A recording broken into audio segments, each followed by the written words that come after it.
तमाम विपक्षी दलों ने दिल्ली सेवा विधेयक को लेकर ये कहा था कि ये विधेयक राज्यसभा में 2024 का ट्रेलर होगा। ये विधेयक राज्यसभा में 2024 का ट्रेलर होगा। केजरीवाल जी इस बात को मेरे ख्याल से दर्जन भर बार बोले होंगे सार्वजनिक तौर पर कि राज्यसभा में ये विधेयक गिर जाएगा और ये स्थापित कर देगा कि भाजपा 24 में नहीं आ रही। उन्होंने ही दरअसल इसको नाम दिया था कि ये 24 का ट्रेलर है, सेमीफाइनल है। आज अविश्वास प्रस्ताव पर चर्चा शुरू हो उसकी पूर्व संध्या पर कल रात राज्यसभा में वह विधेयक पारित हो गया। अब इसका मतलब क्या निकालें? क्या 24 का सेमीफाइनल कल तय हो गया था? क्योंकि ये सेमीफाइनल है, ये बात विपक्ष के नेताओं ने कही थी। तो फिर अविश्वास प्रस्ताव क्या औपचारिकता है? क्योंकि अविश्वास प्रस्ताव लोकसभा में, और लोकसभा में सत्ता शिविर के पास 368 के आसपास का नंबर है, और जो 12 तथा अभी ऐसे हैं जिनके रुख के बारे में पूरे इत्मीनान से नहीं कहा जा सकता। लोकसभा के 12 सदस्य, उनमें भी मानकर चलिए कि बसपा की संभावना है कि एब्सटेन करें। तो लोकसभा में तो इस मतदान से कुछ राई रत्ती समीकरण पर फर्क नहीं पड़ना। इसलिए मैंने ये सवाल उठाया कि क्या लोकसभा का ट्रेलर राज्यसभा में दिख गया कल लोकसभा चुनाव का? यहां सिर्फ मुद्दे और एजेंडा तय होगा। अविश्वास प्रस्ताव पर जो बहस चल रही है उससे मुझे लगता है केवल इतना तय होगा कि भाजपा और उसके सहयोगी दल 24 का लोकसभा चुनावी महासमर किन मुद्दों पर लड़ेंगे उसकी एक लिस्टिंग हो जाएगी, और अब विपक्ष किन मुद्दों पर 24 का चुनाव लड़ना चाहता है उसकी लिस्टिंग हो जाएगी। इसके अतिरिक्त इस अविश्वास प्रस्ताव में कोई सेंसेशन नहीं है, कोई रहस्य नहीं है, कोई रोमांच नहीं है। वही अर्जुन वही बाण, वही घोड़े वही मैदान, वही आरोप है, वही लगाने वाले हैं, जिन पे लग रहे हैं वो भी वही है, और जो लगा रहे वो भी वही है। जो बाहर प्रेस कॉन्फ्रेंस में सुनते हैं लोकसभा में सुन लेंगे, जो टीवी पर सुनते हैं एनआई को बाइट में नेता बोलते हैं वही वहां बोल रहे हैं। ऐसा नहीं कि कोई रहस्य उद्घाटित हो जाएगा लोकसभा में अविश्वास प्रस्ताव पर कि देश दांतों तले उंगली दबा लेगा, कहेगा अरे बाप रे बाप अब आई असली बात। नहीं, ऐसा नहीं, किसी पक्ष से नहीं। पिछले साल भर से जो आप सुन रहे हैं, आपसे मतलब जनता जनार्दन, ये उसी का पुनर्प्रस्तुतिकरण हो रहा है लोकसभा में आज 12 बजे से, और ये परसों रात तक रहेगा जब तक प्रधानमंत्री इसका बहस का उत्तर नहीं दे देंगे। हां, इतना जरूर है कि पहले यत्र तत्र अलग अलग बिखरे थे आरोप, अब एक जगह आ जाएंगे। भारतीय जनता पार्टी का हमला पहले अलग अलग बिखरा था, अब कंसोलिडेटेड फॉर्म में आ जाएगा, और वहीं से यह तय हो जाएगा कि 24 का सिलेबस क्या रहेगा, एनडीए के लिए सिलेबस क्या है और आईएनडीआईए के लिए सिलेबस क्या है, यह तय हो जाएगा बस। इससे अधिक इस अविश्वास प्रस्ताव में कांग्रेस भी नहीं मान रही। जो मुख्य प्रस्तावक है गौरव गोगोई जो लेके आए, वो भी मान रही है कि इस पे कोई तात्विक परिवर्तन नहीं पड़ना देश की राजनीति में। लेकिन ये ठीक है कि भाई हमारे आरोप संसद की कार्रवाई में आ जाए, दस्तावेजीकरण हो जाए, उनका डॉक्यूमेंटेशन हो जाए, तो ठीक है। आप सरकार पर आरोपों का दस्तावेजीकरण कराना चाहते हैं अविश्वास प्रस्ताव के जरिए, सरकार विपक्ष पर अपने आरोपों की सुनामी का दस्तावेजीकरण करा देगी, जिसकी शुरुआत आज देखा ही आपने जब निशिकांत ने भाजपा की सत्ता पक्ष की ओर से इस बहस में हिस्सा लिया पहले वक्ता के तौर पर। तो कुल मिला के तस्वीर इतनी सी है हाँ, रहस्य, रोमांच, सनसनी, अगर आप कुछ भी खोजना चाहते हैं तो निगाह सिर्फ इस बात पर रखिएगा कि क्या लोकसभा में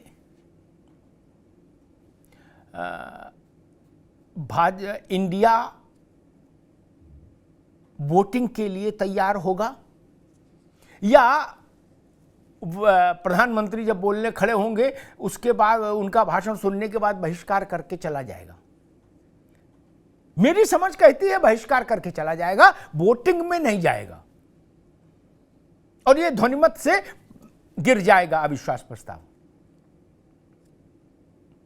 और अगर ऐसा जोखिम उठाया विपक्ष ने कि हम वोटिंग में जाएंगे, तो देखने वाली बात यह होगी कि क्या INDIA जो है वो एकजुट है, क्योंकि राज्यसभा में उसमें थोड़ी दरकन आई है, चटकन आई है कल रात। तो 10 तारीख को लोकसभा में क्या विपक्षी शिविर पूरी तरीके से एकजुट रह पाएगा? अगर मतदान की स्थिति आई तो। अगर बहिष्कार से है तो बहिष्कार में तो शामिल बाजा है, उसमें तो कुछ पता भी नहीं लगना कौन आया कौन गया। तो कुल मिला के स्थिति है, ये चार्जशीट फ्रेम करने का अवसर है दोनों तरफ से। आप इधर से चार्जशीट फ्रेम करिए, वो उधर से करें। अब जनता तय करेगी कि किसके आरोपों में दम है। जनता की अदालत के लिए मुकदमा है, जनता जज है, वो सुन रही है और वो तय करेगी कि किसकी बात में उसको वजन लग रहा है और किसकी बात थोती। संसद के इस मौजूदा भवन में जहां इस वक्त ये सत्र चल रहा है, जिसको हम पुरानी संसद कह सकते, पुराना संसद भवन कह सकते हैं, उसमें ये अंतिम अविश्वास प्रस्ताव है। 24 में जब चुनाव होगा, उसके बाद जो संसद गठित होगी, लोकसभा गठित होगी, वो नई संसद में होगी। ये संसद ये अपने में एक पूरा भारत की संसदीय लोकतंत्र का इतिहास समेटे हुए है, जवाहरलाल जी की सरकार से लेके आज तक का। तो ये भी एक बड़ी बात है, उल्लेखनीय बात है, मेरे जहन में आया तो मैंने कहा कि दर्शकों के साथ इसको साझा करूं। ये वो इम्तिहान है, वो खेल है जिसका परिणाम सबको पता है, इधर वालों को भी उधर वालों को भी, और जो दर्शक है उनको भी पता है। तब इसमें रोमांच क्या है, रहस्य क्या है, उत्तेजना क्या है और उत्सुकता क्या है? देखिए, ऐसा है, जिस तरीके से इस समय भारत का जो विपक्ष है वो मुद्दा विहीन है, ऐसे में एक मणिपुर के मामले पर वो चाहते थे कि प्रधानमंत्री जी बोलें। अब जाहिर है किसी रणनीति के तहत प्रधानमंत्री जी नहीं बोल रहे। अब उन्हें लगा बस यही एक मुद्दा पकड़ लो, अगर ऐसा नहीं किया तो हम ये करेंगे वो करेंगे। जब उनकी सारी रणनीति के बावजूद प्रधानमंत्री जी मौन धारण किए रहे, ये उनकी राजनीतिक सूझबूझ है या नहीं है, ये तो अलग बात है। विपक्ष को लगा अब हमारे पास इसके अलावा कोई मौका नहीं है और इसके लिए विश्वास प्रस्ताव ले आए कि इसी बहाने कम से कम प्रधानमंत्री जी से प्रश्न पूछेंगे और जब वो बयान देंगे उसमें कुछ गलती निकालेंगे, फिर आरोप प्रत्यारोप का नया दौर शुरू कर देंगे। मैं सिर्फ ये कहना चाहता हूं कि इस तरह की जो प्रोसेस है, जो हम छोटे मुद्दों को लेकर बड़ा शोर मचाते हैं, अगर वो मुद्दा खत्म हो जाए, प्रधानमंत्री जी बोल देंगे, आपकी यानी 15 दिन महीने की मेहनत खत्म हो जाएगी। तो कहीं ना कहीं ये कमजोरी दिखाते हुए मुद्दा विहीन राजनीति का एक लक्षण है। ठीक ठीक। रत्नाकर सिंह जी, आज अधीर रंजन चौधरी ने कहा लोकसभा में शाम को, गर्व के साथ मुस्कुराते हुए, हंसते हुए, कि हमने गुगली फेंकी और सत्ता पक्ष फंस गया, राहुल गांधी नहीं बोले। आज ये गुगली है क्या? राहुल गांधी कब बोलेंगे ये कांग्रेस तय कर लेगी? नहीं, इसको गुगली माने। और वही प्रश्न जो मैं शुरुआत मैंने की थी कि जिस इम्तिहान का रिजल्ट पहले से आउट हो, और ये जितने आरोप आप लगाओगे या भाजपा वाले आप पर लगाएंगे, ये भी पिछले 6 महीने से ANI पे सब लगा ही रहे हैं। क्या जनता के पब्लिक डोमेन में है आरोप? ना आरोप नए, ना लगाने वाले नए, नहीं, वही घोड़े वही मैदान। रत्नाकर जी। अमिताभ जी देखिए जी, कभी कभी अविश्वास प्रस्ताव सरकार गिनाने के लिए नहीं आता। कभी कभी अविश्वास प्रस्ताव जो है जनता का लोकतंत्र में विश्वास बनाए रखने के लिए भी लाना पड़ता है और लाया गया। ठीक बात। प्रधानमंत्री नरेंद्र मोदी जी, अभी हमारे मनीष कुमार गुप्ता जी कह रहे थे किस रणनीति के तहत मौन साध लेते हैं। मतलब जवाबदेही जो जनता ने, देश की जनता ने उनको जो चुना है, अपना सिरमौर बनाया है, देश का प्रधानमंत्री बनाया है, और वह प्रधानमंत्री पिछले 3 महीने से मणिपुर पे एक शब्द भी नहीं बोले, जबकि मणिपुर की हिंसा सर्वविदित है और सार्वजनिक है। एक शब्द भी नहीं बोले, तो विपक्ष होने के नाते हम जरूर देश के सबसे बड़े महापंचायत में उनको लाएंगे और उनको जवाब देने के लिए मजबूर भी करेंगे। वो भले अविश्वास प्रस्ताव के माध्यम से ही क्यों न करना पड़े।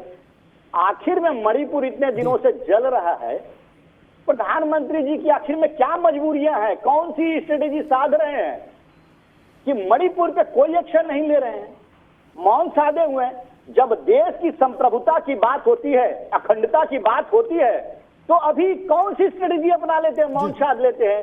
चीन के मुद्दे पे मौन साध लेते हैं, राष्ट्रीय सुरक्षा के मुद्दे पे मौन साध लेते हैं, अडानी के मुद्दे पे मौन साध लेते हैं, मणिपुर के मुद्दे पे मौन साध लेते हैं। पुलवामा पे उनके ही राज्यपाल, जो उनके ही पार्टी के राज्यपाल आरोप लगाते हैं, तब भी मौन साध लेते हैं। तो ये मौन साधना कहीं न कहीं अपनी जवाबदेही और जिम्मेदारियों से भागना है। ठीक है। प्रधानमंत्री मौन, ठीक है रत्नाकर जी, आएंगे दोबारा, सबको बहस में ले आए, फिर आप आते दोबारा में। कांग्रेस का मूल स्वर ये है कि भाई प्रधानमंत्री जी बोले, इसके लिए ये जतन किया गया, ठीक बात है। फिर भी मैं एक बात कह के आगे चलूंगा, जवाबदेही सरकार की होती है, ठीक, प्रधानमंत्री या किसी मंत्री की नहीं। सरकार के पास ये प्रेरोगेटिव है कि कंसर्न विभाग का मंत्री या कोई भी मंत्री सदन में खड़े होके सवाल का उत्तर दे दे, ठीक। उसमें है कोई नियमावली ऐसी नहीं, कॉलिन शकदर से भारत की लोकसभा चलती है, कॉलिन शकदर की किताब से, ठीक, वही उसकी बाइबिल है। कॉलिन शकदर में कोई ऐसा नियम नहीं जो इस बात के लिए कंपेल कर सके कि प्रधानमंत्री बोलेंगे और इस मुद्दे पर बोलेंगे। No not at all. ना जवाहरलाल जी को कोई कर पाया, ना आज कोई कर सकता है। ये बात बिल्कुल हिंदी में समझ लीजिए, ठीक। आप मणिपुर का मुद्दा उठाइए, चिकमंगलुरु का उठाइए, असम का उठाइए, हैदराबाद का उठाइए, चाहे यहाँ को उठाइए, जो जिस ढंग स्वभाव का मुद्दा होगा उस पर उस विभाग का मंत्री उत्तर दे देगा। आप ये नहीं कह सकते कि अविश्वास प्रस्ताव पर प्रधानमंत्री जब जवाब देने खड़े हो तो वो इस बात का उत्तर जरूर दें, ये तो कोई नहीं कर सकता। ये महत्वपूर्ण बात है। मैं इस चिंता में हूं कि कांग्रेस का परिश्रम लगा है इसमें, इतने दिन से उसने माहौल बनाया है, कहीं एंटी क्लाइमेक्स ना हो जाए। क्या आप कहोगे भाई मेहनत भी की, बताओ घोर माठा हो गया। इसलिए मैं खैर दीपक रंजन जी, भाई जो राज्यसभा में कल दृश्य बना वो इसलिए महत्वपूर्ण है क्योंकि हमारे दोस्त तकी साहब की पार्टी ने कहा कि जो अध्यादेश है दिल्ली वाला, ये सेमीफाइनल है 24 का, ठीक, ये ट्रेलर है 24 का, इसी से 24 तय हो जाएगा। अरविंद केजरीवाल जी ने, किसी ने और ने, उन्होंने कहा, हम उस बात को मानते हैं। लेकिन कल राज्यसभा में जो दृश्य आया उससे आपके गठबंधन और बड़े सेंस में INDIA जो गठबंधन है उसको झटका लगा। उत्तर प्रदेश में तो झटका लगा ही। जयंत चौधरी नहीं आए, जबकि 94 साल की उम्र के doctor Manmohan Singh ji wheel chair पे आ गए, नहीं, लेकिन छोटे चौधरी नहीं आए वोट देने। बताइए दीपक जी। देखिए अमिताभ भाई जी, उनके तरफ से ये वर्डिक्ट आया, उनके तरफ से बयान आया कि वो किसी अति महत्वपूर्ण काम से जो है व्यस्त है, जिस कारण वो वहां पर नहीं पहुंच पाए। अब मैं उसमें डीप में तो नहीं जा सकता कि कौन सा किस महत्वपूर्ण काम में वो थे। और रहा सवाल अभी हमारे बड़े भाई आदरणीय मनीष कुमार गुप्ता जी जो है, ये बहुत बड़े राजनीतिक विश्लेषक हैं, मैं इनके ऊपर कुछ नहीं कहना चाहता, लेकिन मैं इतना जरूर कहना चाहता हूँ कि आज मणिपुर को लेकर के मनीष भाई कहते हैं कि छोटा मुद्दा है, 15 दिन से ये लोग ने पकाया और कुछ दिन बाद 10 तारीख को इस पर सवाल जवाब होगा, ये खत्म हो जाएगा। अच्छा, ऐसा तो देखिए ये एनडीए के लोग और भारतीय जनता पार्टी के लोग और प्रधानमंत्री नरेंद्र मोदी इस मुद्दे को अगर खत्म करना चाहते और अगर वहां पे लॉ एंड ऑर्डर मेंटेन करना चाहते, अगर बहन बेटियों के सम्मान में अगर ये खड़े होते तो ये बहुत पहले एक्शन ले चुके होते। और बात देखिए, जो मणिपुर में हुआ या जो मणिपुर में हो रहा है, आज तक इतिहास में 100 साल के इतिहास में हम लोग ने, हमारी उम्र 100 साल नहीं है, लेकिन हम लोग ने आज तक ना बड़े बुजुर्गों से सुना, दीपक जी, न अब कभी मणिपुर देखा, का प्रसंग तो है ही, मैं अगर उसके डिस्क्रिप्शन में ना भी जाए, आज तो अविश्वास प्रस्ताव और उसके गणित और उसकी पॉलिटिक्स पर चर्चा कर लो। मणिपुर में क्या हुआ वो तो सब सुन ही रहे हैं और पार्लियामेंट में सुन रहे। ये आप लोगों को इसलिए बुलाया, इसलिए नहीं बुलाया कि मणिपुर में क्या हो रहा है इस पे बोलो, इसलिए बुलाया कि अविश्वास प्रस्ताव की रणनीति क्या है उस पर चर्चा करें। देखिए, अब विश्वास प्रस्ताव में हमने 267 के तहत मैंने चर्चा करने के लिए हम लोग प्रधानमंत्री को बुलाना चाहते थे, इंडिया अलायंस जो है, लेकिन प्रधानमंत्री जी उससे भी भागे, वो 176 के तहत चर्चा कराना चाहते थे, जिसमें आप भी जानते हैं 2-2.5 घंटे में चर्चा होगी और चीजें जो है ठीक वो खत्म। आप लंबी चर्चा चाहते हैं, ठीक है, ठीक है, ठीक है दीपक भाई, सबको बहस मिला फिर दोबारा आते, अभी रुक जाओ, सबको बहस मिला फिर। मेरी बात जब तक पूरी नहीं आएगी तो आप मेरी बात कैसे समझ जी भैया, लेकिन जल्दी समझा दो, मुझे बाकी को भी बहस में लाना है, फिर दूसरे राउंड में बाकी बात करेंगे, जल्दी समझाइए। आपने अविश्वास प्रस्ताव की बात कही ना, अगर जो बहन बेटियों के सम्मान में हो, चाहे सत्ता पक्ष का सांसद हो चाहे विपक्ष का सांसद हो, अगर बहन बेटियों के सम्मान में अगर मणिपुर के लिए वो मणिपुर में लॉ एंड ऑर्डर मेंटेन करना चाहता है, अमन चैन मेंटेन करना चाहता है, तो उसको आगे बात आप रुक जाओ, बहस बाकी लोगों को भी नहीं आए। मणिपुर के भारतीय जनता पार्टी कई लोग इस बात पर हैरान हैं, तकी भाई आपके पास आ रहा हूं, आज तो आप जो बोलेंगे वही खबर है, आपके पास आ रहा हूं। कई लोग इस बात पर हैरान हैं, आज लोकसभा में कहा गया कि 500 रुपए की एक खाने की थाली पड़ रही है, ये ठीक बात नहीं। 50 रुपया में भी खाने की थाली मिल रही है, 70 रुपया में भी मिल रही, 100 में भी मिल रही। अब यूं तो हम ओबेरॉय के बुखारा रेस्टोरेंट का रेट बता दें तो 3000 की दाल मिल रही है एक कटोरी, उसका रेट तो नहीं चलेगा ना। इसलिए मैं कहता हूं लोक जीवन से जुड़िए, हेलीकॉप्टर व्यू मत रखिए, उससे समस्या पैदा होगी, है ना। राजनीति सड़क पर होनी चाहिए, हेलीकॉप्टर व्यू ठीक नहीं। खैर तकी साहब, आपकी पार्टी के ग्रह नक्षत्र ठीक नहीं चल रहे, आप मेरे दोस्त हो फिर भी कहूंगा। सत्येंद्र जी, मनीष सिसोदिया का मामला सुलटा नहीं, जमानत मिल नहीं रही, और लक्षण तीसरे के भी ठीक नहीं लग रहे। क्या ये मैं नहीं कह रहा, संजय सिंह ने भी यही कहा है। क्या राघव चड्ढा सूत्र बता रहे हैं कि मुकदमा दर्ज कराने की तैयारी है, एफआईआर दर्ज कराने की, सांसद ही जाए मतलब मुकदमा हो, जेल और जाए नहीं। ऐसा सेमीफाइनल खेल दिया, बताओ अब फंस गए नहीं। तकी साहब देखिए, भाजपा भयंकर झूठा पार्टी है, बहुत झूठ बोलती है और गलत आरोप लगाती है। वही उन्होंने राहुल गांधी के साथ किया, उनके ऊपर जिस तरह से आरोप लगाया गया वो मैक्सिमम सजा उनको दी गई ताकि उनकी सजा कैसे की जा सके। लेकिन बीजेपी के लोगों के साथ ऐसा नहीं किया अभी तक। कुछ लोगों को 2 साल की सजा दी, उनकी सजा कैंसिल नहीं हुई। तो बीजेपी का तो हमेशा से चाल चरित्र हमेशा ये रहा है, हमेशा से झूठ बोलना, वर्गाना, आरोप लगा देना, ताकि व्यक्ति जो सामने है वो आरोप को झूठा साबित करने में उसकी सारी एनर्जी निकल जाए और बीजेपी से लोग सवाल ना पूछ पाए। संसद जैसे चलता जाता है कि उससे जनता से जुड़े हुए महत्वपूर्ण सवालों की बात रखी जाए, जो बीजेपी जनता के सवालों पे आपत्ति नहीं। तक भाई वो मसला है सांसदों के फर्जी दस्तखत का, उसका जनता के मुद्दे का मसला नहीं है, वो सांसदों के फर्जी दस्तखत का मामला है जो on the floor of the house उठा। सांसदों ने खड़े होकर कहा कि मेरे दस्तखत फर्जी है, मेरे नहीं है, ठीक, इसलिए एफआईआर हो रही है। जनता के मुद्दों पे एफआईआर थोड़ी ना हो रही भैया, चाहे जो बोलो। सांसद ने कहा कि उनके झूठे हस्ताक्षर हैं, तो ये कहां से साबित होता है? हस्ताक्षर करने के लिए आम आदमी पार्टी या राघव चड्ढा जिम्मेदार है। अगर उनके हस्ताक्षर झूठे हैं तो जांच होनी चाहिए। और उसमें राघव चड्ढा का दूसरी बात है कि रूल 72 में कहा है कि साफ साफ लिखा हुआ है कि आप किसी का नाम प्रस्तावित कर सकते हैं, उसमें सिग्नेचर की जरूरत नहीं है, और जिन लोगों को आपत्ति है उसके ऊपर नाम लिखने में उससे हट सकते हैं, अपना नाम वापस ले सकते हैं। इसमें हस्ताक्षर कहां से आ गए? तो अमित शाह जी को या बीजेपी वालों को पूरा रूल रेगुलेशन ज्ञान नहीं है। उनको जो पर्चा थमा देता है अमित शाह जी, वो बोल देते हैं, उनको भी लगता है रूल रेगुलेशन या संसदीय कार्यवाही की पूरी जानकारी नहीं है। तो इस अरे तरह एक से बात झूठे बता आरोप तकी साहब, लगाने एक बात बताओ, आपको तो रूल रेगुलेशन की जानकारी है। आदमी पार्टी के सत्येंद्र जी को भी आपने यही दिलासा दिया था कि चिंता न करो, हमको रूल रेगुलेशन की जानकारी है। वो तिहाड़ में गए, वहां फिजियोथेरेपी हो गई उनकी। मनीष जी से भी आपने ये कहा चिंता न करो, तुम भगत सिंह हो, हमें रूल रेगुलेशन की जानकारी है। उनका भी हो गया जो होना था। अब आप इनसे भी कह रहे हो राघव की चिंता इसलिए कि अभी उम्र ही क्या है, अभी तो उनकी सगाई हुई, शादी ब्याह का टाइम आ रहा, अब ये लफड़ा लग गया। नहीं देखिए अमिताभ जी, जी, भारतीय जनता पार्टी जो कर रही है सबके सामने है। दिल्ली के में जो ये बिल लेके आए हैं वो बहुत खतरनाक बिल है, और आज जो लोगों ने उसके फेवर में वोट दिया वो कह रहे हैं कि इसको दिल्ली तक सीमित रखिएगा, अन्य राज्यों में मत लेके आइएगा। लोग डरते डरते वोट डालने, ये भी कह रहे हैं कि आप इसको दिल्ली तक सीमित करिएगा, इस बिल को आप, इस ऑर्डिनेंस को आप पूरे लेकिन अब भारत तो में लेके कानून नहीं बन आइएगा। गया, कानून बन गया, अब उस पर तो चर्चा क्या करें, बन गया जो बनना था कानून। दिल्ली तक, ये दिल्ली तक सीमित रहने वाला नहीं है। आप जिस सकी तरह साहब, देख रहे हैं, वो मेरी भारत में- चिंता आज मित्र राघव चड्ढा की है। क्या अभी शादी की तस्वीरें हमने देखा, ये वो उसके रुकाई की तस्वीरें हमने देखी थी एंगेजमेंट की, किस सुंदर मुंदर फोटो थी। क्या अब ये लफड़ा लगवा दिया आप लोगों ने उनके पीछे? अरे उधर मान लो सत्येंद्र जैन और मनीष सिसोदिया के समर्थक तो खुश होंगे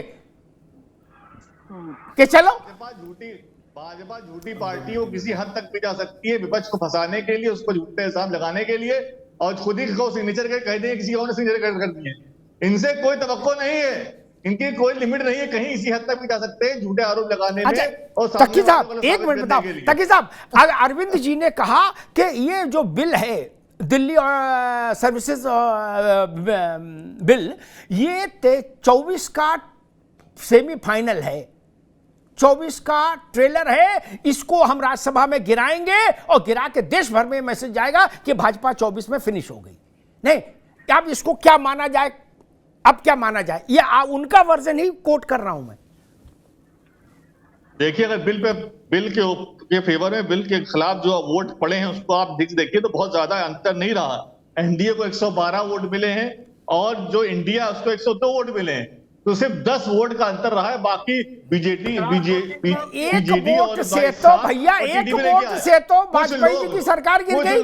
12 वोट तो बहुत होते हैं। इसलिए बीजेपी के साथ है। सुन लीजिए अमिताभ जी, लोग बीजेपी के साथ इसलिए है कि बीजेपी सत्ता में है, जिस दिन सत्ता से बाहर होगी ये लोग बीजेपी फेवर में उठ के इंडिया के साथ आ जाएंगे। तो बहुत ज्यादा बड़ी जीत नहीं है बीजेपी की, बीजेपी खुश ना हो इसके ऊपर। ठीक है, ये साफ दिख रहा है कि मेरी तो चिंता ही दूसरी है भैया, एब्सेंट भी रहे हैं। मेरी चिंता ही दूसरी है। मैं इनसे भी कह रहा था, दीपक भाई की पार्टी में भी अखिलेश जी के समर्थन से सिब्बल साहब राज्यसभा आए, ठीक, साइकिल पर बैठ के, लेकिन सैयद मोहम्मद तकी की पार्टी के लिए वोट करने नहीं आए, जिसमें कांग्रेस जी जान से लगी थी। उसने मनमोहन सिंह जी तक को बुलवा लिया रात में, क्या, लेकिन सिब्बल साहब नहीं आए, बोले ना जी हम बिजी हैं। क्या, जयंत बाबू भी नहीं आए। इसीलिए मगर ऐसा इंडिया कैसा जोड़ा है यार, इसमें तो अभी से डरा रहे हैं, ये मसला है। खैर, अशोक पांडे जी, मेरा सवाल आपसे भी, ठीक, आ रहा है, दोबारा आ रहा है दोस्त मेरे। अशोक जी, मेरे आपके पास, आपके लिए भी मेरे पास वही सवाल, जिस चीज का रिजल्ट पता, आरोप सबको पता, अभी मेरे सामने मतलब मुझसे कहा जाए कि विपक्ष के प्रमुख 10 आरोप और भाजपा के 10 आरोप विपक्ष पे, मैं एक सांस में गिना दूंगा, इतने समय सुन रहा हूं, जन सबको पता है क्या कि भाई कांग्रेस क्या करी, सपा क्या करी, बसपा क्या करी, आप क्या कह रहा, भाजपा क्या करी, नहीं, और रिजल्ट भी पता है। फिर ये 18 घंटा 20 घंटा बहस क्यों झिलाओगे भैया? देखिए, ये इन लोगों ने चाहा था राज्यसभा में जी, क्रॉस वोटिंग हो गई, जनता को पता चल गया कि एनडीए क्या कर रहा है। अब लोकसभा में बस इंतजार एक जनता कर रही है कि इस बार प्रधानमंत्री को गले लगा के आंख कौन मारेगा, बस यही इंतजार है। बुरी तरह परास्त होना है इनको, लेकिन जनता ये इंतजार गले लगाने में समस्या नहीं, आंख मारना ठीक नहीं, गला में तो ठीक है, कोई दिक्कत नहीं, आंख मारना ठीक नहीं। हाँ। अब जिस तरह का उन्होंने संसदीय प्रणाली का अपमान किया था, इस बार कौन करेगा, ये इंतजार हो रही है। इन लोगों ने जनता के पैसे का, जनता के समय का जिस तरह से जनाजा निकाला है एक दुर्भाग्यजनक है। पता है कि इन्हें पराजित होना है। और आज जिस तरह से राज्यसभा में क्रॉस वोटिंग हुई, क्या इन्हें शर्म नहीं आती है? अरविंद केजरीवाल ने कहा था कि सेमीफाइनल है, केरल है, केरल समझ में नहीं आ गया देश की जनता को क्या होना है। मेरा ये मानना है कि निश्चित तौर पर एक दुर्भाग्यजनक है। जनता कह रहे थे भाजपा परेशान कर रही है, भाजपा ने मनीष सिसोदिया को नहीं भेजा है, बीजेपी का भेजा है, चड्ढा अंतर नहीं है अशोक पांडे जी। फर्जी लोग हैं, चड्ढा जैसे लोग 112 एनडीए के हैं और 100 इंडिया के हैं, बहुत ज्यादा फर्क नहीं है, बहुत जरा सा मार्जिन है। 5 वोट नहीं पड़े इंडिया को, 3-4 वोट का खेल है खाली। और जो लोग हैं वो सत्ता की वजह से बीजेपी के गोद में बैठे हैं, तो सत्ता बदलते ही इंडिया के साथ आ जाएंगे, तो ज्यादा ओवर कॉन्फिडेंस मत रहिए। बहुत क्लोज फाइट थी, हारते हारते आप लोग बचे हैं और ये दिखा दिया कि इंडिया एक साथ आ गया है, इंडिया इकट्ठा हो गया है, इंडिया एकजुट हो गया है और इंडिया बीजेपी की बैंक आपको इसकी झलक मिल गई। राघव चड्ढा और जैन जेल में निश्चित जाएंगे, तुम्हें कोई प्रधानमंत्री जी का, नरेंद्र मोदी जी का झोला उठा के जाने का वक्त आ गया। फकीर को ज्यादा खेला नहीं जाएगा और झोला उठाने से पहले झोला चेक किया जाएगा, झोला के अंदर क्या है। ऐसे जाने ऐसे झोला उठा के नहीं जा पाएंगे। इन्हें जानती है। अगर दिल्ली का जो प्रस्ताव आया था, कहा गया इधर जो स्टेचू बैठ के पैसा कहा गया, उस झोले के अंदर उस झोले की छानबीन होगी, उस झोले को उठा के नहीं ले जा पाएंगे। समझ लीजिए बीजेपी समझ ले।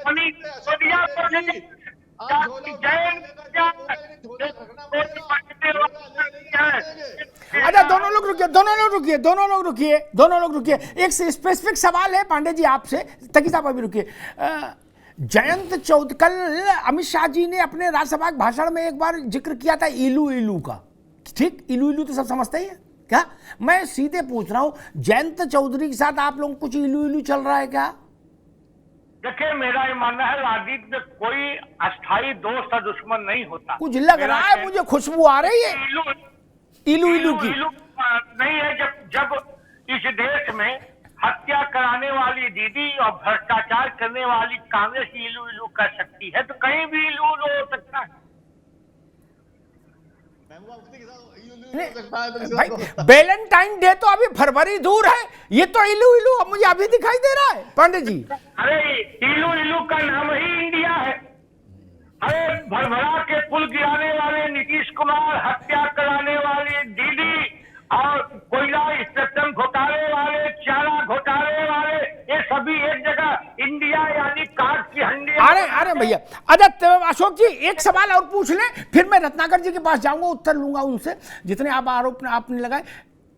कपिल सिब्बल जी साइकिल से राज्यसभा आए, ठीक, अखिलेश यादव के सपोर्ट से, वो भी कल नहीं आए राज्यसभा में।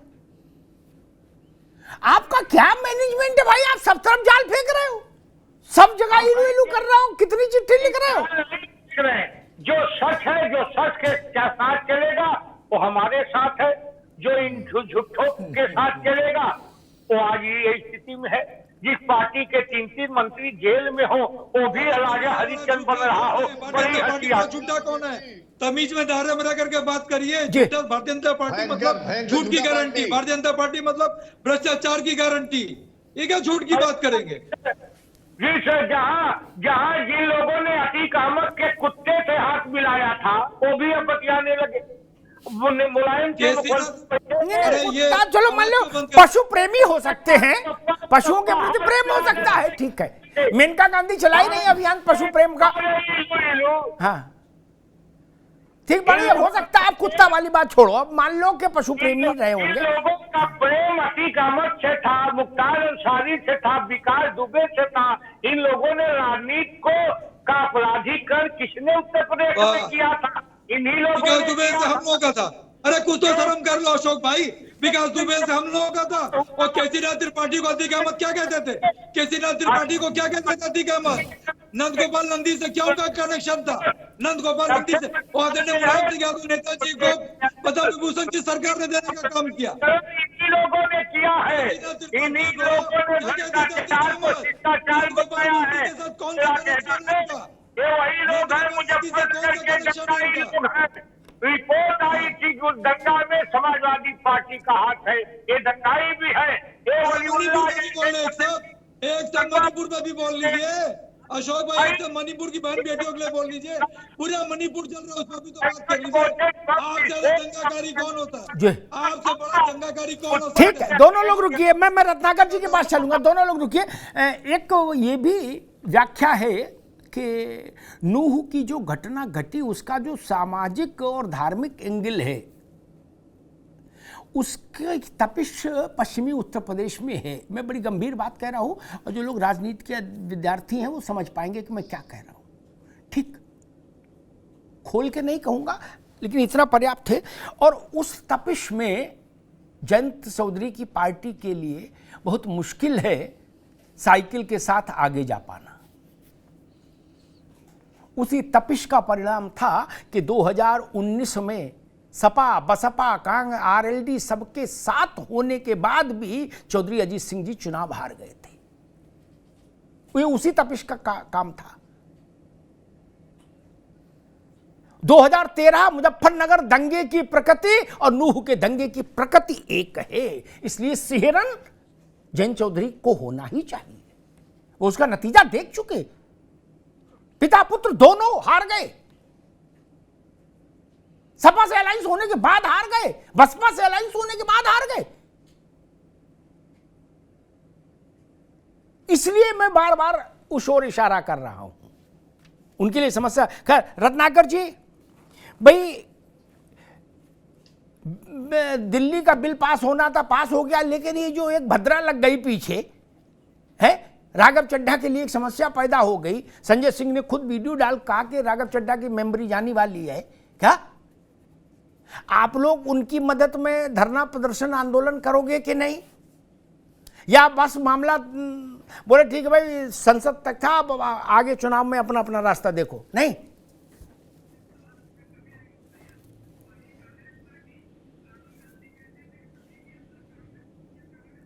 शायद आपने म्यूट कर दिया भैया सिस्टम, देखो रत्नाकर जी। जी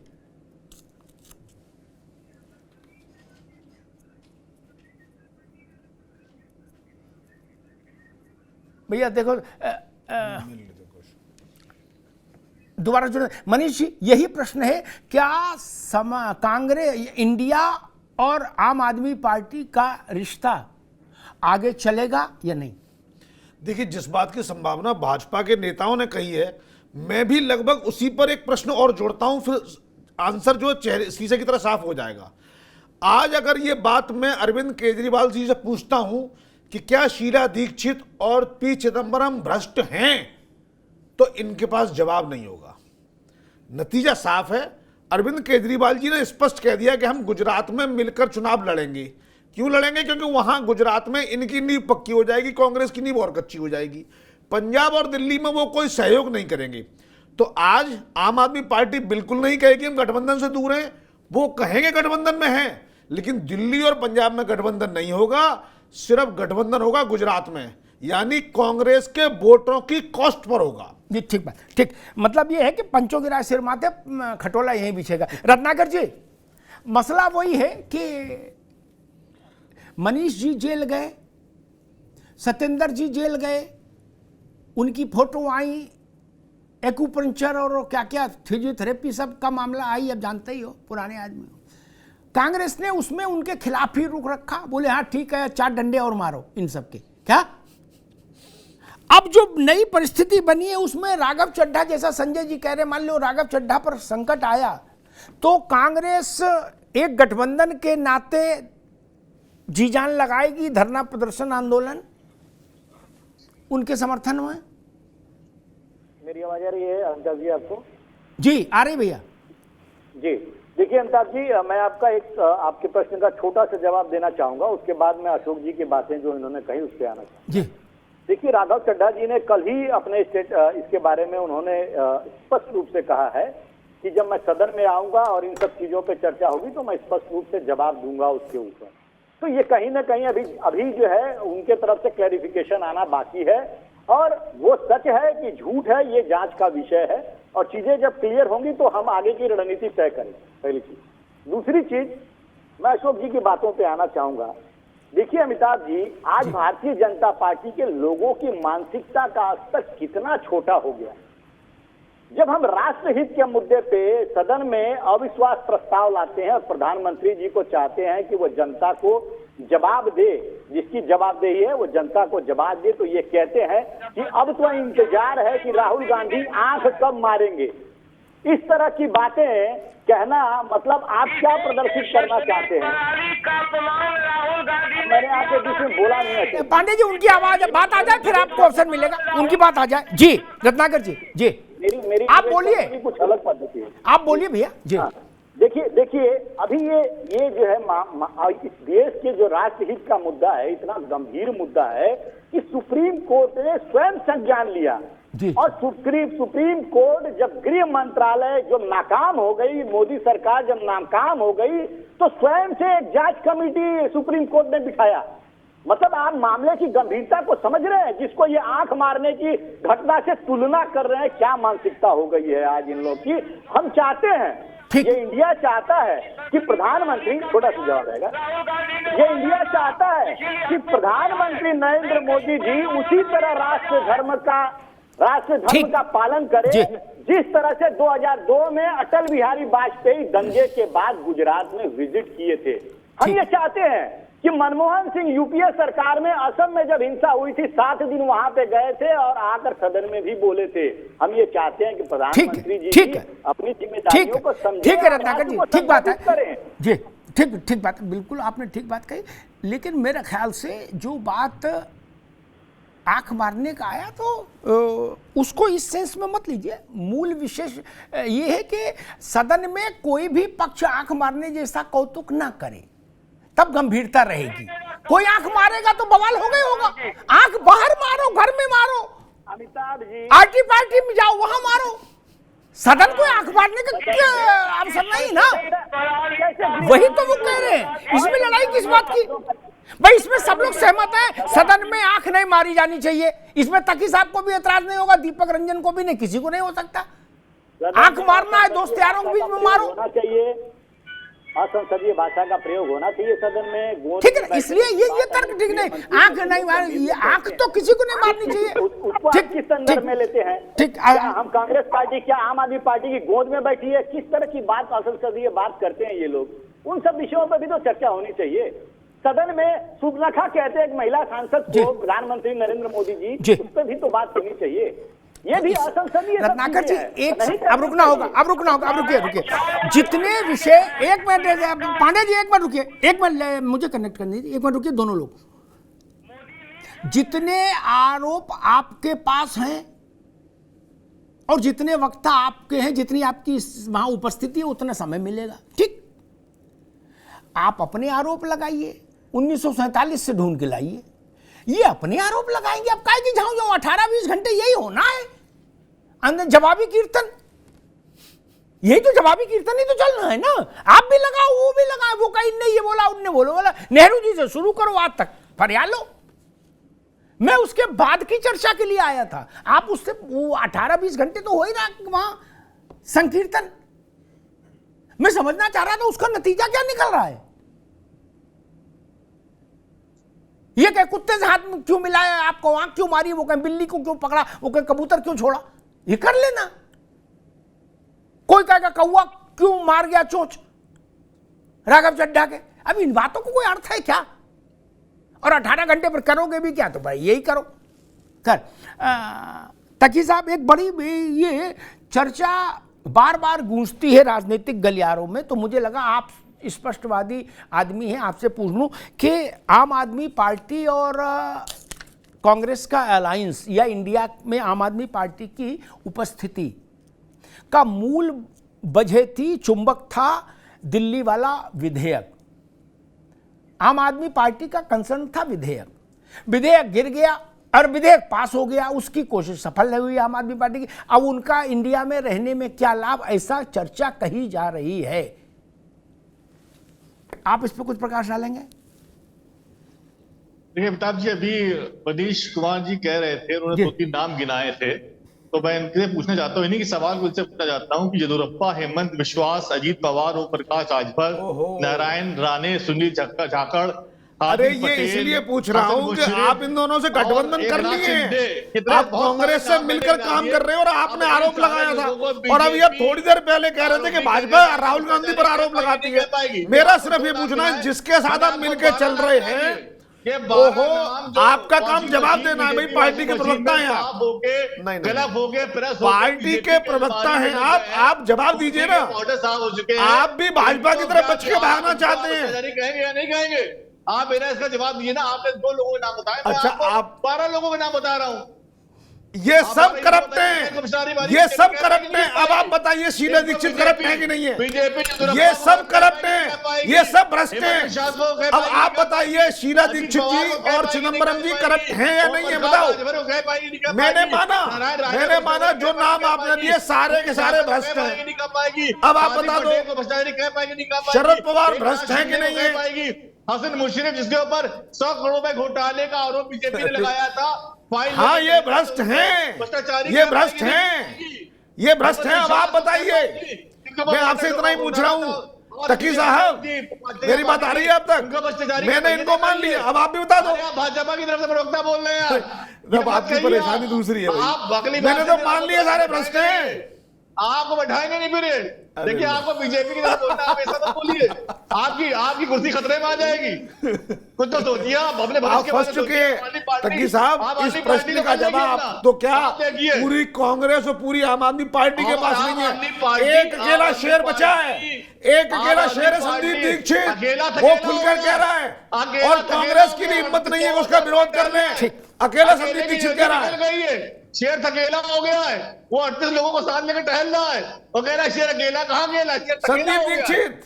उसकी हिम्मत नहीं, वैसी पार्टियों को साथ में जोड़ रहा है। ठीक है भैया, रुकना होगा।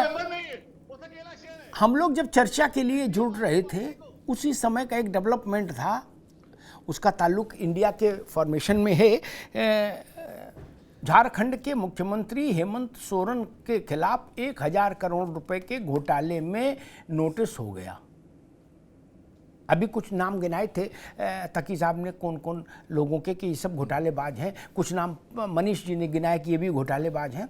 तो मैंने कहा घोटाले की चर्चा आई तो मुझे याद आया, मैंने उसका भी जिक्र कर दूं। अभी हम जब इसके लिए आ रहे थे शो के लिए, तब ये सूचना आई कि 1000 करोड़ का घोटाले का मामला। अच्छा, घोटाले भी बड़े बड़े होने लगे दीपक जी, छोटे मोटे घोटाले का मसला ही नहीं रहा देश में। हम तो इतनी भिंडी नहीं जानते। 1000 करोड़, 2000 करोड़, 5000 करोड़, 70,000 करोड़, बाप रे बाप। नहीं, गरीब आदमी सुनता होगा तो हार्ट अटैक आ जाए उसको, तो नहीं। एक आदमी और हजारों करोड़ों का खेल, दीपक जी। नहीं,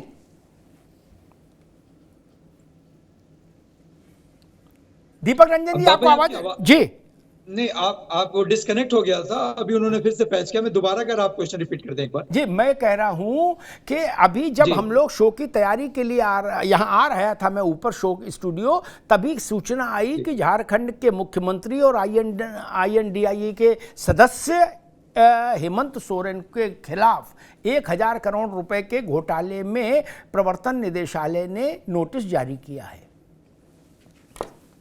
देखिए, अभी आप राघव चड्ढा जी के बारे में बता रहे थे, हमें पता नहीं आप बता रहे थे या डरा रहे थे, क्योंकि ये तो वही हाल हो गया जब ईडी में बैठ करके जो आपकी जब पत्रकार उनसे क्वेश्चन पूछते हैं बहन बेटियों के बारे में और खिलाड़ी बेटियों के बारे में, तो मीनाक्षी लेखी जी दौड़ते हुए भाग जाती हैं, और वही सदन में बैठ करके विपक्षी पार्टियों को डराने का काम करती हैं कि तुम्हारे घर ईडी चला जाएगा। तो आप उनके साथ हैं या अपने पत्रकारों के साथ हैं? मैं बता दे रहा हूं, जिसने कुछ किया नहीं उसको पलट के कहना चाहिए ईडी नहीं 100 ईडी भेजो, मेरा क्या कर लेगी ईडी, ये बोलना चाहिए ना। सबने कहा, तो उनकी हिम्मत कैसे हो गई कहने की? लेकिन जो 1000 करोड़ का मामले में फंसेंगे वो ये नहीं बोल सकते ना दीपक रंजन, जो 1000 करोड़ 2000 करोड़ 5000 करोड़ के खेले में है उनमें नैतिक साहस नहीं है मेरे मित्र। आप उस ना नहीं अमिताभ भाई, अब आप उस पत्रकार के साथ न होकर के आप मीनाक्षी लेखी का साथ दे रहे हैं। जब क्वेश्चन पूछने पे भाग रही दौड़ ना, रही, ना। आप साथ दीजिए ना। अरे स्वतंत्र पत्रकार बनिए अमिताभ भाई। मैंने बता दिया ना आपको। एक मिनट रुकिए, हम बता रहे ना, रुक जाओ, अब सुन लो। जिनके पास साइकिल नहीं थी चलने के लिए वो निजी विमान में घूमने लगे, वो ईमानदार हैं? मीनाक्षी लेखी ने ठीक किया, मीनाक्षी लेखी ने ठीक किया। जिनके पास साइकिल नहीं थी वो निजी विमान में कथा भागवत में भी जा रहे हैं तो अपना विमान लेके जा रहे हैं। अरे क्या अमिताभ भाई, गजब करते हो यार। पैसा कहां से आया? मनरेगा में नौकरी की है।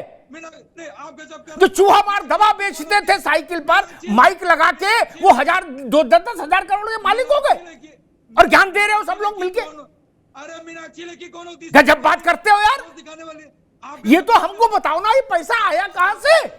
इतनी बड़ी बड़ी गाड़ियां, इतने बड़े बड़े बंगले, ये कहां से बने? लॉटरी खेलते हो क्या? लॉटरी में मिला था? आप ये पूछे ना कि तुम ये सब बातें ठीक नहीं, जनता सब जानती है। घर में हेलीपैड बनवा लिए, घर में बताओ, ऑटो स्टैंड बनवाते वहां तक ठीक था, हेलीपैड भी बनवा लिए साला है। येदुरप्पा कौन है? गजब करते हैं और ज्ञान दे रहे हैं। कह रहे ना भाई साहब ऐसा कैसे? भाई साहब जनता सबको देख रही है। मनीष जी वही प्रश्न कि जिनके पास साइकिल नहीं थी वो कथा भागवत में भी, मान लीजिए तकी साहब ने बुलाया कि हमारे यहाँ कथा है तो उनने कहा विमान निकालो, जैसे हम लोग कहते हैं स्कूटर निकालो, है मोटरसाइकिल निकालो। क्या इस ढंग से चलने के लिए ये मनरेगा में नौकरी करके पैसा पाए राजनेता? नहीं देखिए, या ये लेबर चौक पे खड़े होते हैं, मजदूरी करने जाते हैं, तनख्वाह तो हमको सबकी मालूम है, सांसद की भी, विधायक की भी, मंत्री की भी। फिर जिन्होंने घर में हेलीपैड बनवा लिए, 15-15 एकड़ में हवेलियां बनवाई, वो भी कह रहे हम ईमानदार हैं। तो ननकू और रज्जाक बेईमान हैं जिनको खाने के लिए समस्या है। मनीष गुप्ता जी, दो मुख्य कारण हैं इन नेताओं के पास पैसे के। पहला कारण है करप्शन, यानी आपने किसी का काम किया या किसी का काम रोका या कुछ अदरवाइज किया और आपको पैसा आ गया, उस पैसे से बना लिया। और दूसरा, आपने उस पैसे को रूट करा किसी ट्रस्ट के नाम, अपने पार्टी के नाम, और उस पैसे को पार्टी में ले आए और उससे ऐश कर रहे हैं। इसके अलावा अगर जनता आपको चंदा दे रही है तो उस चंदे का आप दुरुपयोग कर रही हैं। अब आप समझिए 200 करोड़ का बंगला न्यू फ्रेंड्स कॉलोनी में है किसी नेता का और बुक्स में उसकी वैल्यू 4 लाख रुपया, यानी जब ईडी अटैच करती है तो लिखती है 4 लाख की प्रॉपर्टी न्यू फ्रेंड्स कॉलोनी में राष्ट्रीय जनता दल के नेता की सीज की गई। जाहिर है कि वो ब्लैक मनी है, इसमें कोई दो राय नहीं है। ये सब भ्रष्ट नेताओं का पैसा है और कोई भी पार्टी के तमाम नेता इससे अछूते नहीं है। मैं किसी 1, 2, 4, 10, 20 नेताओं की बात नहीं करता, लेकिन ज्यादातर नेता भ्रष्टाचार में आकंठ डूबे हुए हैं। ठीक, पांडे जी एक यही बेसिक सवाल, दीपक रंजन ने बहस दूसरी तरफ मोड़ दिया, अब उसी पर चर्चा हो जाए। नेताओं ने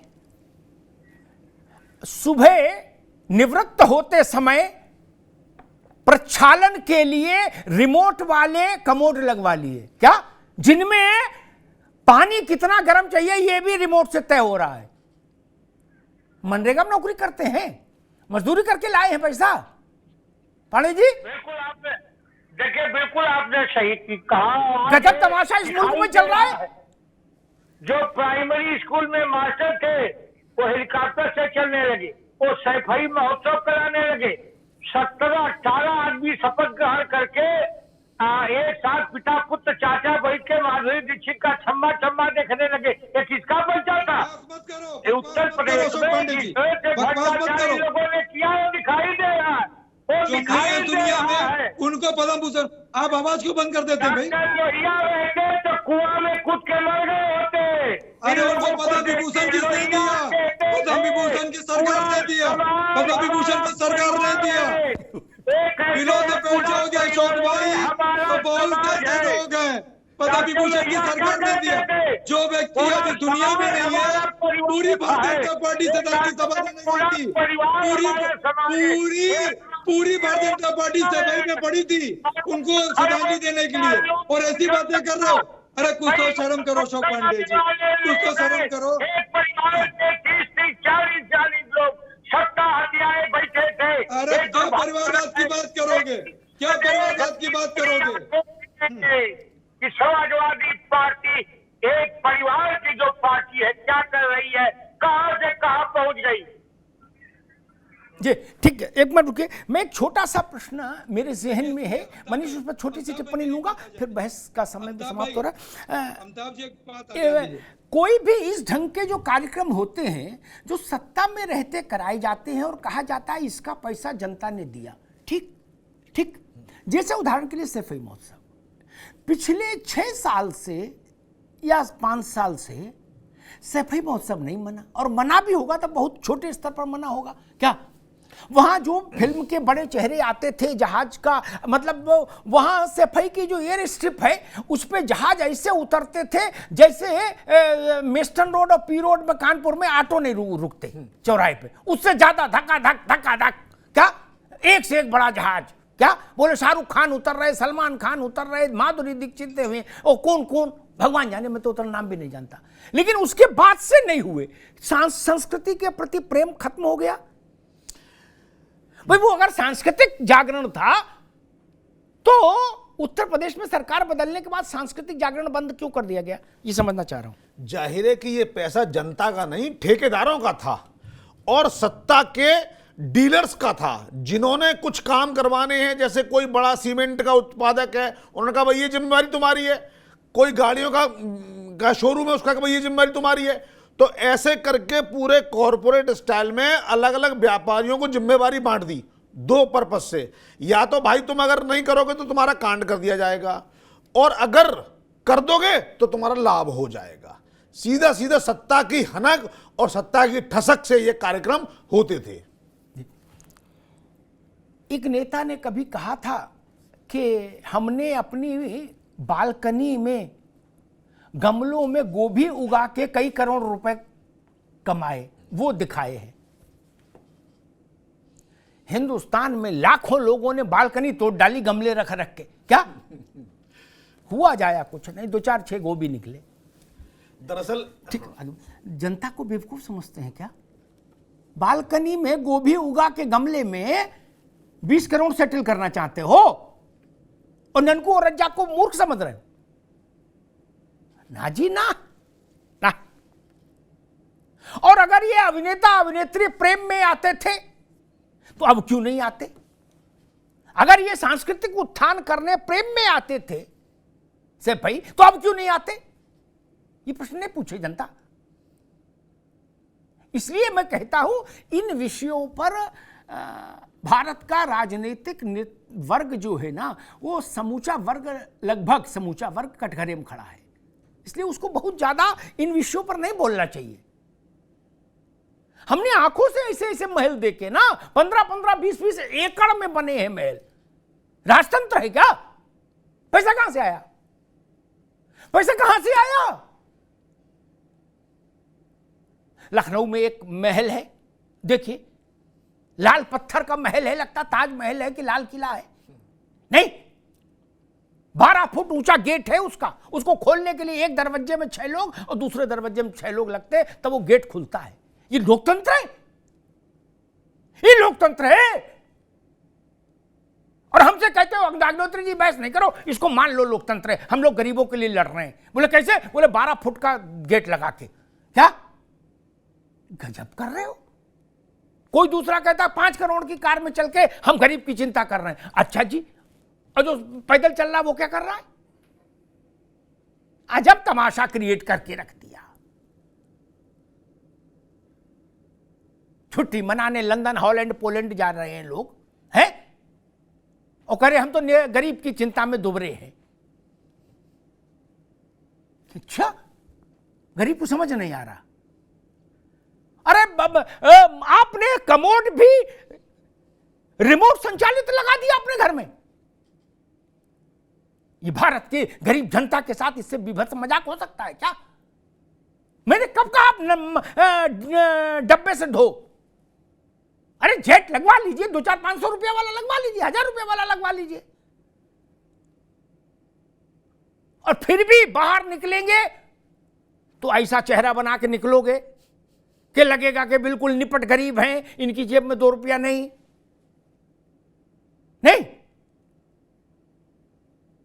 महंगा जूता घर में पहन रहे और बाहर निकल रहे चप्पल में। ऐसा काम नहीं करो भाई ना, इससे मुझे बड़ी वितृष्णा होती है। न्यूनतम ईमानदारी बरतिए। जनता भी देख रही है कि जब आप पहली बार आए थे तो आप क्या थे और आज क्या हैं और कल क्या हो जाएंगे, उसको समझ नहीं। 50-50 इंस्टीट्यूशंस खोल लिए लोगों ने। क्यों? कहां से आया पैसा? और चंदा, पांडे जी मेरी बात से सहमत होंगे दिल में, और सब लोग दिल में सहमत होंगे, यहां भले ही ना हो। गांधी जी के बाद से इस देश में चवन्नी वाला अभियान कांग्रेस ने चलाया था गांधी जी कहने पर, तब तो चंदा मिला। उसके बाद आप कहो भारत की 150 करोड़ जनता चंदा दे रही, किसी को चंदा नहीं दे रही, झूठ। 80 करोड़ आबादी के पास खाने को अन्न नहीं, वो चंदा देगी? इसलिए चंदा देगी कि आप महल बनवाओ। ये झूठ बंद कर दो। हमने रत्नाकर जी ऐसे ऐसे गिलास देखे, बोले गिलास हालैंड का है, चम्मच पोलैंड का है, कटोरी इटली की है। ये लोकतंत्र है? ये गरीब मुल्क का लोकतंत्र हो सकता है क्या? और आप कहते हैं कि हां हमको मानो, हम ही माई बाप हैं लोकतंत्र में। ये ठीक नहीं। खैर, मसला आज की बहस का मुझे लगता है कि कुल जमा इतनी सी बात है, प्रधानमंत्री को क्या बोलना है ये कोई दूसरा तय नहीं करेगा, और राहुल जी को क्या बोलना है ये भाजपा तय नहीं कर सकती। इसलिए ये कोशिश तो व्यर्थ है, इसका कोई रिजल्ट नहीं आएगा। राहुल जी को क्या बोलना है राहुल जी तय करेंगे, प्रधानमंत्री को क्या बोलना है प्रधानमंत्री तय करेंगे। लेकिन हां, एक चार्जशीट दोनों तरफ से फ्रेम हो जाएगी, रूलिंग अलायंस की तरफ से अपोजिशन पर और अपोजिशन की तरफ से रूलिंग अलायंस पर एक चार्जशीट फ्रेम हो जाएगी, जिसके आधार पर 24 के चुनाव की प्रचार सामग्री बनवाई जाएगी। प्रचार सामग्री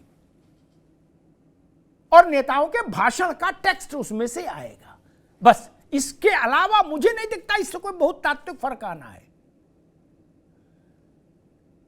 भारत की सबसे बड़ी अदालत ने मणिपुर पर दो निर्णायक कमेटियां बनाई हैं, पूरी प्रामाणिकता के साथ, पूरे गंभीरता के साथ।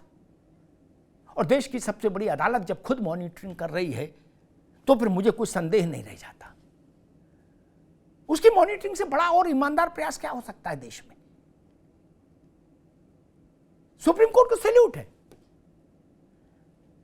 लेकिन मणिपुर की पीड़ा के बहाने राजनीतिक स्कोर सेटलिंग, अकाउंट सेटलिंग जो है ना, ये पीड़ा के घनत्व को हल्का करता है सदन के भीतर। पीड़ा बड़ी है, लेकिन जब उसके साथ हम ये सब छद्म राजनीतिक टोटके मिला देते हैं ना, तो उसका पीड़ा का जो महत्व है, जो उसकी गरिमा है, जो उसका घनत्व है, वो कम होता है। मेरी पीड़ा को समझिए, मेरे भाव को समझिए। राघव चड्ढा का विषय आया है, यह विषय गंभीर है। रत्नाकर जी ने कहा कि राघव जी ने कहा है कि हम आके अपना बयान देंगे। ठीक है, सब बयान देते हैं। सत्येंद्र जैन ने बयान नहीं दिया था, उन्होंने भी दिया था, मनीष जी ने भी दिया था, लालू जी ने भी दिया था ना। बयान तो आदमी देता ही है। लेकिन मसला गंभीर है। संसद में शायद मेरी अपनी स्मरण में नहीं आता कि कभी किसी सांसद पर सदन के भीतर ये आरोप लगे हों कि इसने अपने दूसरे सहयोगी सांसदों के दस्तखत फर्जी कर दिए। ये गंभीर आरोप है। ये लोकतंत्र की मर्यादा को ठेस पहुंचाता है। जनता नहीं देखेगी, वो कहेगी अरे भैया, जैसे बच्चे नहीं स्कूल में मार्कशीट में कम नंबर आए तो पिताजी की दस्तखत खुद ही करके दिखा देते दूसरे दिन जाके मास्टर को, क्या कहते बाबूजी ने देख लिया। नहीं, बाद में कभी टीचर मिलता बाबूजी से, वो कहता हमने तो देखा ही नहीं था। वैसा काम कर रहे हैं आप। और फिर आप कहते हो हमको लोकतंत्र का पहरुआ मानो, लोकतंत्र का रक्षक मानो। अगर ये सच है तो ये दुखद है, दुर्भाग्यपूर्ण है। भाजपा से 2-2 हाथ करिए, 4-4 हाथ करिए, आप इनको पटको या आपको पटके। लोकतांत्रिक फ्रेमवर्क के अंदर, दायरे के अंदर सब कुछ ठीक है, लेकिन ये छल कपट ठीक नहीं। वो आपके सहसाथी हैं, सहयोगी लोग हैं। किसी दल में हो आप, एक ही सदन, भारत के सबसे बड़े सदन के सदस्य हैं, वहां भी ये फोर्जरी का मामला आ जाए, बोले सिग्नेचर फोर्ज है। अभी तक तो ये सुना था बैंक में ही लोग सिग्नेचर फोर्ज कर कर आके चेक निकाल लेते। ये संसद में हो, ये ठीक नहीं। इसलिए इसकी जांच होनी चाहिए। मसला ये नहीं किस पार्टी का मसला है, जांच होनी चाहिए। और अगर बात सच है तो कठोरतम और निर्णायक कार्रवाई होनी चाहिए। ये भारत का माथा नीचे करने वाली बात है। उस परिसर में तो कम से कम सर्वोच्च स्तर की पवित्रता रहे मित्र। भारत के 150 करोड़ लोगों के का चेहरा है ये संसद, उनकी इच्छा, अपेक्षा, आकांक्षाओं का प्रतिबिंब है। वहां ऐसे ओछे खेल खेलेंगे हम, ये तरीका ठीक नहीं। चुनाव आएंगे जाएंगे, विधेयक आएंगे, कहीं कोई जीतेगा कहीं कोई हारेगा। लोकतंत्र का यही खेल है। और आप इसमें इसके लिए इस स्तर तक मत जाइए। संख्या सबको पता होती है। कांटे की लड़ाई हो तो थोड़ा बहुत होता भी है। राज्यसभा में कांटे की लड़ाई तो बची नहीं थी। 132 और 102, कांटा कहां था? 30 सदस्य ज्यादा थे उनके पास, फिर ये करने की क्या जरूरत थी? वैसे ही मैं कहूंगा अविश्वास प्रस्ताव, जनता से जुड़े मसले उठें, पूरी धार के साथ उठें, तेवर के साथ उठें, इधर से भी उधर से भी। लेकिन केंद्र में जनता होनी चाहिए, उसकी भलाई होनी चाहिए। तू में नहीं, देश तू में के लिए चुनकर नहीं भेजता सांसदों को। ध्यान रखिए। धन्यवाद।